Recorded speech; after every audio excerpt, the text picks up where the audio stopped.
in 1879. But the following year, the family moved to Munich, where his father, Hermann, and uncle Jakob set up a small and not very successful electrical business.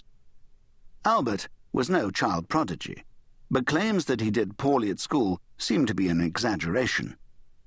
In 1894, his father's business failed, and the family moved to Milan. His parents decided he should stay behind to finish school, but he didn't like its authoritarianism, and within months he left to join his family in Italy. He later completed his education in Zurich, graduating from the prestigious Federal Polytechnical School known as the ETH in 1900. His argumentative nature and dislike of authority did not endear him to the professors at the ETH, and none of them offered him the position of assistant, which was the normal route to an academic career. 2 years later, he finally managed to get a junior post at the Swiss Patent Office in Bern. It was while he held this job that in 1905 he wrote 3 papers that both established him as one of the world's leading scientists and started 2 conceptual revolutions that changed our understanding of time, space, and reality itself. Toward the end of the 19th century, scientists believed they were close to a complete description of the universe. They imagined that space was filled by a continuous medium called the ether. Light rays and radio signals were waves in this ether, just as sound is pressure waves in air. All that was needed for a complete theory were careful measurements of the elastic properties of the ether. In fact, anticipating such measurements, the Jefferson Lab at Harvard University was built entirely without iron nails, so as not to interfere with delicate magnetic measurements.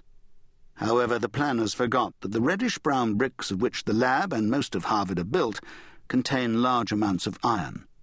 The building is still in use today, although Harvard is still not sure how much weight a library floor without iron nails will support. By the century's end, discrepancies in the idea of an all-pervading ether began to appear. It was expected that light would travel at a fixed speed through the ether, but that if you were travelling through the ether in the same direction as the light, its speed would appear lower, and if you were travelling in the opposite direction of the light, its speed would appear higher. Yet, a series of experiments failed to support this idea. The most careful and accurate of these experiments was carried out by Albert Michelson and Edward Morley at the Case School of Applied Science in Cleveland, Ohio, in 1887. They compared the speed of light in 2 beams at right angles to each other. As the Earth rotates on its axis and orbits the Sun, the apparatus moves through the ether with varying speed and direction. But Michelson and Morley found no daily or yearly differences between the 2 beams of light.